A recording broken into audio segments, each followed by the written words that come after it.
In Canada, we've seen ESG stifling Canada's energy sector, as we mentioned before the break. I heard you cite an example of Vanguard or another fund that was encouraging American oil companies to stop developing here, and yet incentivizing them to sell to Chinese companies who are developing those same assets. Can you sort of expound on that a little bit more? Well, what you see is Western asset managers like BlackRock and Vanguard, for that matter, applying their so-called ESG standards to American companies.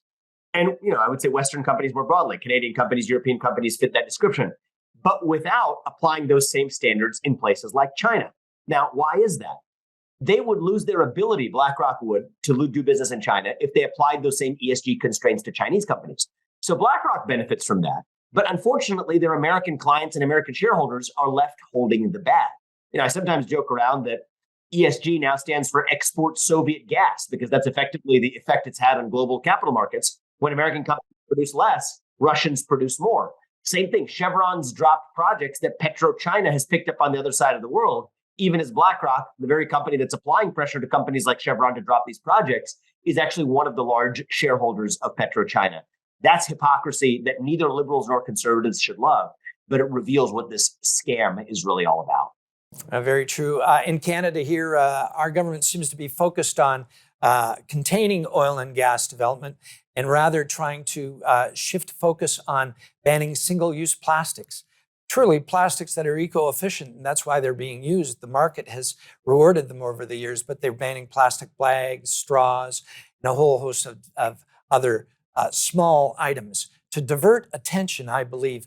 What kind of advice would you have on how to push back on this? First is educate yourself with what's happening with your own money. Ask your financial advisor, your pension fund board, the pension fund investment staff that invests your money, your 401k plan administrator, or whatever the equivalent would be on the Canadian side of the border. Just ask them, was my money used to vote in favor of a racial equity audit at a major company? Was my money used to vote in favor of emissions caps? Get me the answers. The first thing they may say is, I don't know. Well, you tell them, you know what? You better find out because you're managing my money. And then once you get those answers, you're empowered to then act on that information. I think that if every capital owner in this country took back control of making sure their wishes were spoken for in corporate America's boardrooms, as is their right, then I think this problem really works itself out. And I think that model of disclosure, transparency, consent, that's really the path forward. And it's really the opacity of the system, how opaque it's been, that's led to these problems being as pervasive as they are. You make such a good point. It's our money. We tend to defer to the experts, but in truth, it is our money and we should be managing it much more closely than many of us are. And that's the way to regain power. With your own money, you have freedom. Without control of your own money, you really don't have freedom. Would you agree? I agree with that. I think that the ability to even hand over money to other people and entrust them with it, I do think that that's part of what large-scale 21st century capitalism depends upon. But you got to make sure that the people you're trusting to look after your money are actually looking after your interests, not commingling that with their own social agendas, their mixed motivations. I think once people are able to see that for themselves, then they're empowered, and I feel optimistic about where we go. Would you say that ESG is a threat to democracy, and argue that the unelected class are subverting democracy in a much bigger way than meets the eye? Absolutely. I think it is the greatest underappreciated threat to democracy, period. It says that the guys with the gold get to make the rules. The guys who are squatting on your money, that they're the ones who get to decide what the answers are to political questions that ought to be decided in a democracy at the ballot box, where every citizen's voice and vote counts equally.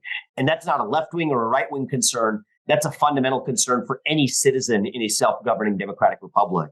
But I think once we have seen that farce for what it is, that I think is the first step towards everyday citizens being empowered again to say that, you know what, if you're a market actor, you got to focus on making products and services for profit and maximizing return, not just for the sake of an economic benefit, but also to stay out and get out of the sphere of meddling in the political process.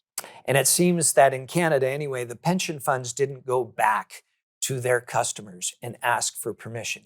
And what you're advocating is go back to them, talk to them, ask them poignant questions, and get back control. And I think that's an excellent, excellent suggestion.